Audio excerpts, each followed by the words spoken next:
Good morning, welcome back to Mark's House and Garden UK. It's Sunday morning, around about 8 o'clock in the morning, and I'm just getting up and doing my usual morning routine, which includes watering this border. It's been an interesting week this week. I've managed to do quite a lot in the garden.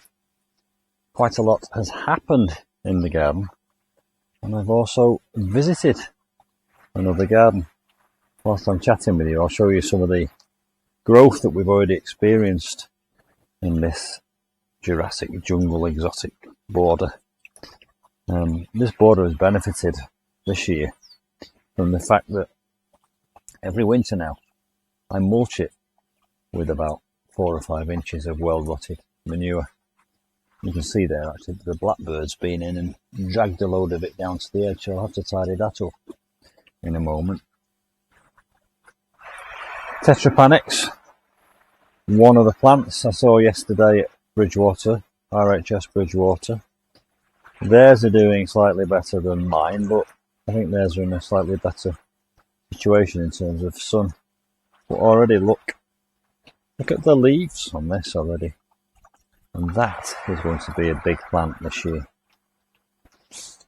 My hosepipe tap leaks, so I'll let it accumulate in a pail there, and then I'll dip my watering can in that later. Down here, Colocasia pink china, already doing its thing. This is one of the hardy Colocasias that we can keep in the UK. That started off as one plant, and now, as you can probably see, there are at least 4 plants. I suspect more will emerge. Down there is a little red hot poker. Give it some water. You've got to remember to get underneath plants with your water, because the leaves, as you can see, kind of direct the water off. And you must remember to get underneath. That leaf there has emerged in the space of a week. I've got some footage of it, so I'll do a slow release. There is Canna musifolia. Cannas are not particularly hardy, but I leave these in the border and they seem to do all okay. Crinium prothuilii, which will have a lovely pink flower on it, and then my Musa Basju. Delighted with these this year. I've managed to save the trunk height by building a frame with them in the winter and packing it with horticultural fleece and insulation. So we're going to have lovely, tall, hopefully as tall as that wall, Musa Basjus, hardy green banana.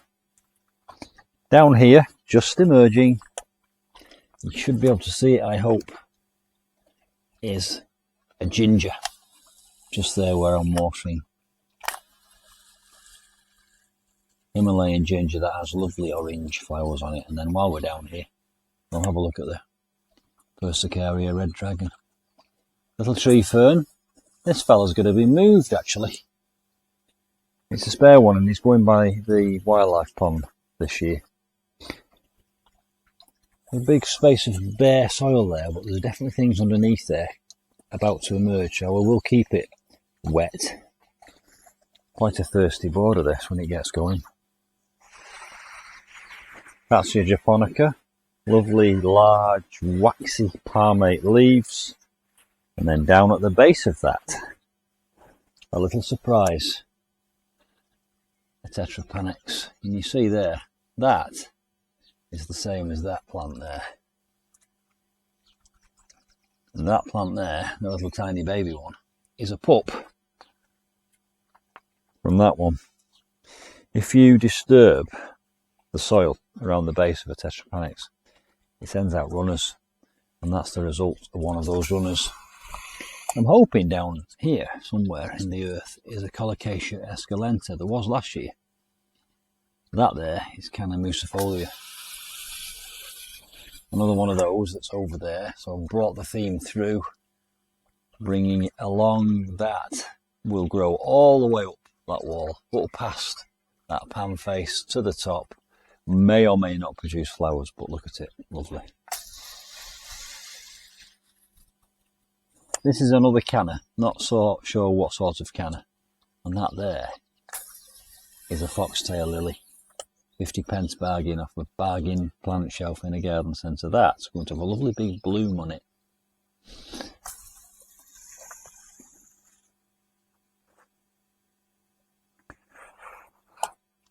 That there. Bicolour, something bicolour. Eucamis, is it? It's a pineapple lily. Interesting habit.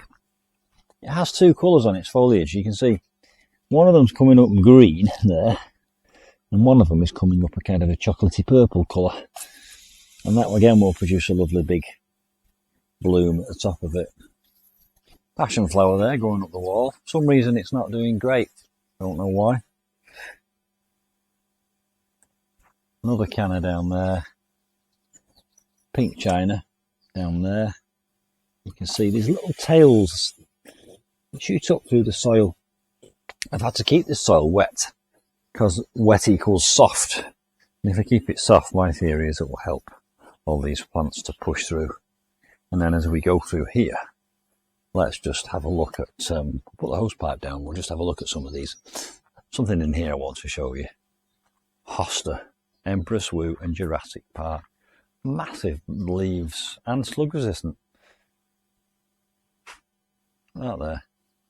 Beautiful big leaves, and you can see them compared to the size of my sort of hand there, look.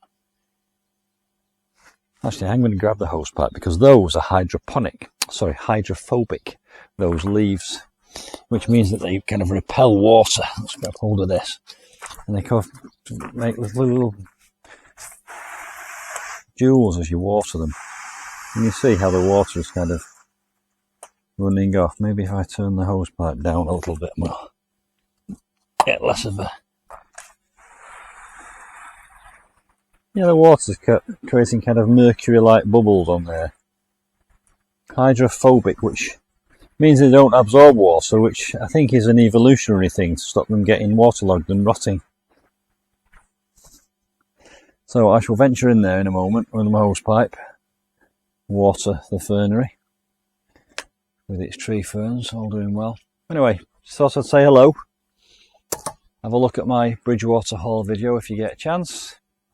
The other thing I've done this week is dug out the grass on my arid bed. Quite a big job. Job I enjoyed doing, and looking forward to getting the gravel delivered. I'll see you soon for some more gardening adventures. Bye for now.